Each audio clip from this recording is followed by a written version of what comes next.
Hey guys, thank you so much for tuning in. My name is Brett Weiss. Going to be talking about kind of a fun but scary topic today. 5 things I would do if they stopped making video games. Now you're thinking, of course they will never stop making video games, but they could happen in your nightmares. So anyway, what got me thinking about this, so recently I did a video on the great video game crash of 1983. In North America, the video game console industry was reduced almost to nothing. This combined with, every once in a while, or pretty often actually, you see a news report, maybe a link on Facebook or something about, physical media, the death of physical media. No more physical games here in the near future. It's only going to be download only. And so the death of physical media combined with the great video game crash of 1983 got me to thinking about what would I do if they just completely stopped making new video games.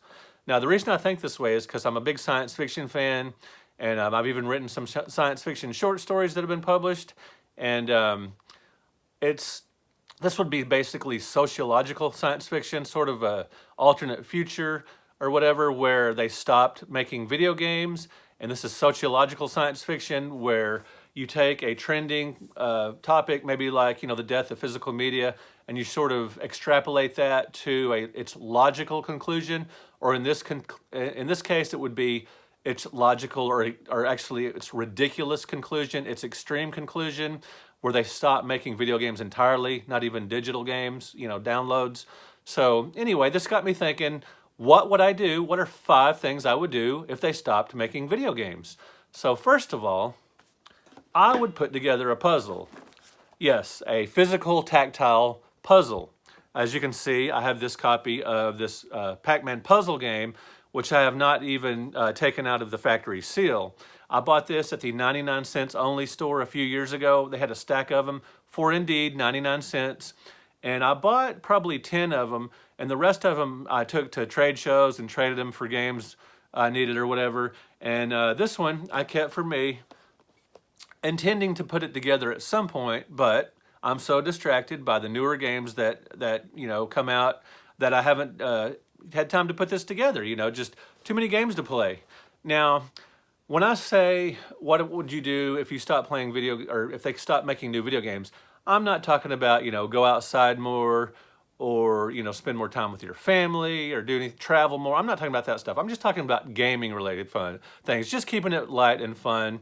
I feel like I have a pretty well balanced life, and I do a lot of things outside, a lot of family time. So I'm not talking anything serious like that, just fun gaming related things that I would do if they stop actually making new games. Now, I am a big time retro gamer. Most of my time is, gaming related, is spent with older games, Atari, ColecoVision, and everything. But I do have a Nintendo Switch, and my son has a PlayStation 4, so I do play some modern games. But what would I do if they were no longer making modern games? How would I fill that time? Now, currently, I'm playing a couple of last generation games, the Simpsons game and Grand Theft Auto 5 for the Xbox 360. 2 excellent games, very open-ended, a whole lot of fun, very time-intensive, having a great time with these games, but I may not finish them because I'm distracted by a newer game that you can still find today, at Walmart or Target or anywhere. It's just a couple months or so old, Star Wars Pinball, maybe newer than that. Anyway, it's a great game with a lot of tables. And, pinball is a very random game. Every game you play is going to be different, and it's just fantastic. There's a bunch of tables. All the movies are represented. Just a great game. Anyway, so my time spent with Star Wars Pinball is taking away some of my time. I'd be playing some of the older games and actually completing them. So what else would I be doing if they were no longer making video games, new games in stores? I would be spending more time collecting games for my ColecoVision. Now, I have around, as you know, many of you know that have been watching my channel or that read my books know that ColecoVision is my favorite retro console, my favorite, to be more accurate, my favorite vintage console. Huge fan of the system, but I still need probably about 30 or so original games to complete my collection, and they're coming out with so many homebrew games these days that I'm definitely behind on those. So if they were no longer making new games, I would have time and money, perhaps, to play or to collect, focus more on collecting for the ColecoVision, filling in those holes. Now, I do have some really good, some of the obscure games for the ColecoVision in the box. I want to show you those real quick. I do have Zenji. It's an obscure puzzle game. Got that in the box, very nice, just in mint condition. I have 2 obscure boxed ColecoVision games, 2 obscure sports games for the ColecoVision: Tournament Tennis and Motocross Racer. These are not the best games in the world, but it's really cool to have in my collection because they are very hard to find, and they are complete in the box from Telegames. And educational games for the ColecoVision are pretty hard to find, but I do have Telly Turtle and Monkey Academy. These are absolute dead gem mint condition. I got these, I traded a signed copy of my 100 greatest console video games, 1977 through 1987, to a vendor who had these on his table at CorgsCon in Columbus, Ohio. So that was a great trade. These are in excellent condition, and it's always good when I can trade and not actually shell out cash. As many of you know, I like to save a buck here and there. Now, I've also got some ColecoVision homebrew games. I would have a lot more,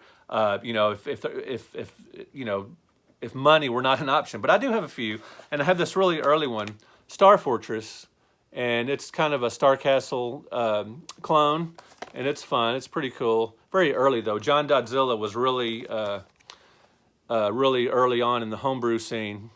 He was an early programmer for homebrew games. Way ahead of the curve. There's so many homebrew games. Back when Star Fortress came out, there was just a few, and it was easy to collect them all. But nowadays, there are hundreds of homebrew games for Atari, ColecoVision, etc. But if I weren't buying new games, playing new games, I might have a little more time to focus on some of the ColecoVision games and fill some holes in my original ColecoVision games and homebrews. Another one I have is The Void, which is a shooter that was actually put out by Atari2600.com. As many as you will know that used to go to the Classic Gaming Expo in Las Vegas, Atari2600.com would set up there and sell. They just had an incredible selection of games, all kinds of boxed, rare games for the older systems. Well, they did put out a homebrew, The Void. And so the owner of Atari2600.com was kind enough to give me a copy to review. And I did that years ago, but that's a neat one to have. And another one I like is Spectar.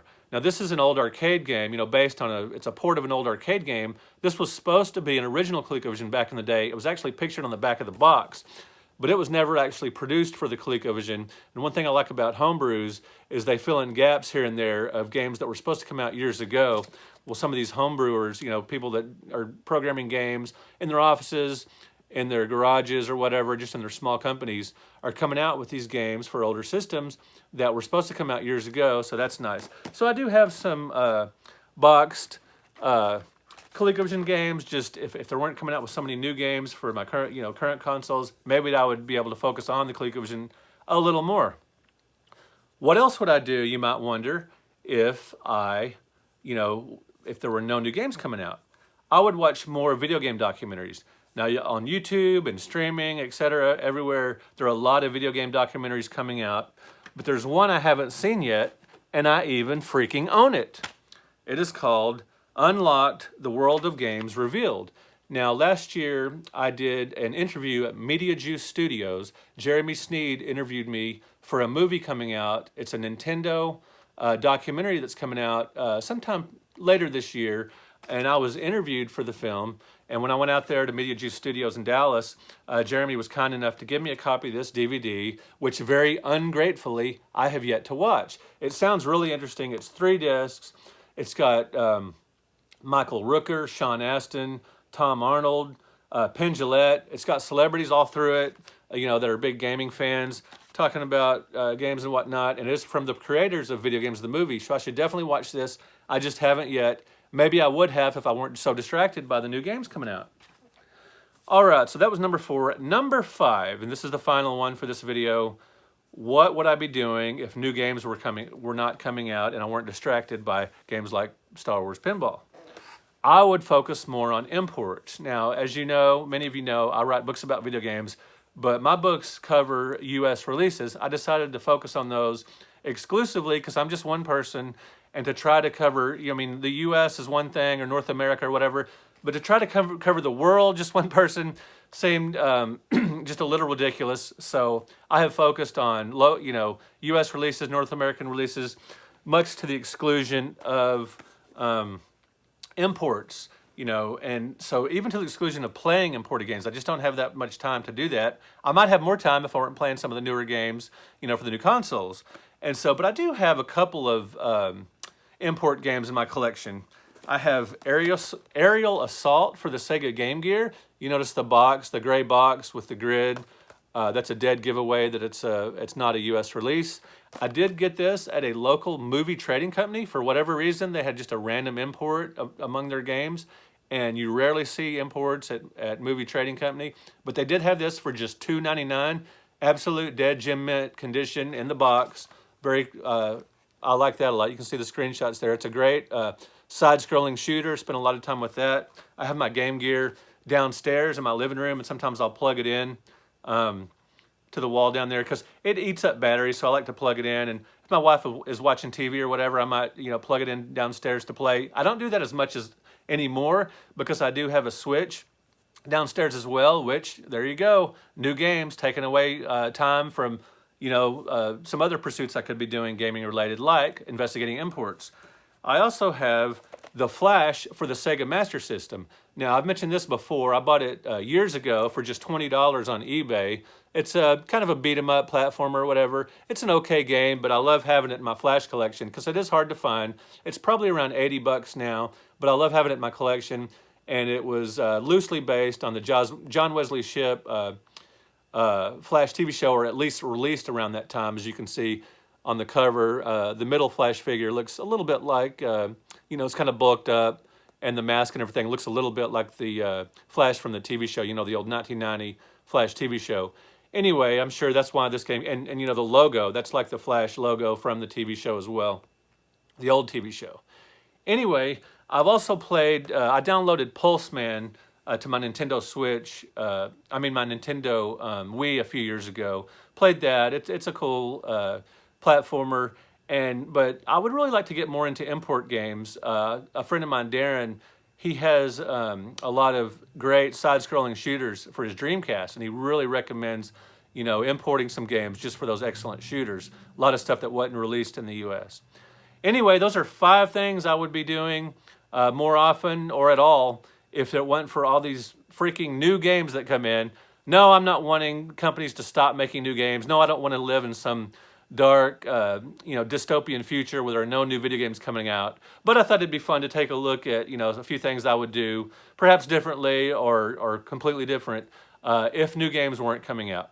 What would you guys do? Put in the comments below, what would you do if companies were not, just for some reason, video games just became not a thing anymore and there were no new games in stores? What would you guys be doing? All right, thank you so much for watching the episode. Thank you for subscribing to the channel. Hit that like button if you would. I'd really appreciate it. Thank you so much for watching. We will talk to you guys later.